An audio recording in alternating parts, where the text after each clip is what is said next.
Viešųjų erdvių atnaujinimo plėtros ir priežiūros 2026 metais yra numatyti 35 000 eurų sutvarkyti Ramybės skvero vaikų žaidimo aikštelę. Būtent šitos Ramybės skvero vaikų žaidimo aikštelės įrengimo darbai buvo priimti 2020 metais. Turiu informaciją, kad Seniūnija tikrai kiekvieną kartą per savaitę apžiūri aikšteles. Meras dar rugpjūčio mėnesį buvo informavęs, kad inventorizacija padaryta, aikštelių būklė apžiūrėta. Ryškiai matau, kad mes į garantinių darbų terminus turėjom spėti, mes privalėjom pamatyti, kas darosi su mūsų aikštelių danga.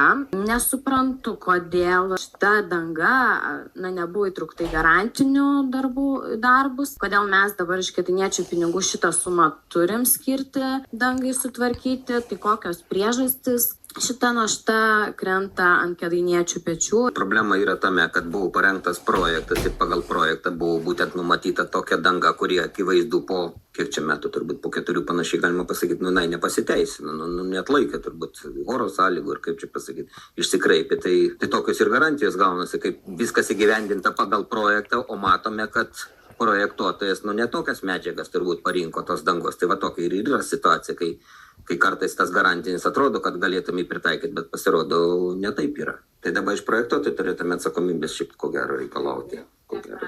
Pats dabar merė įvardinot, gal tai yra ir projektuotojų klaida.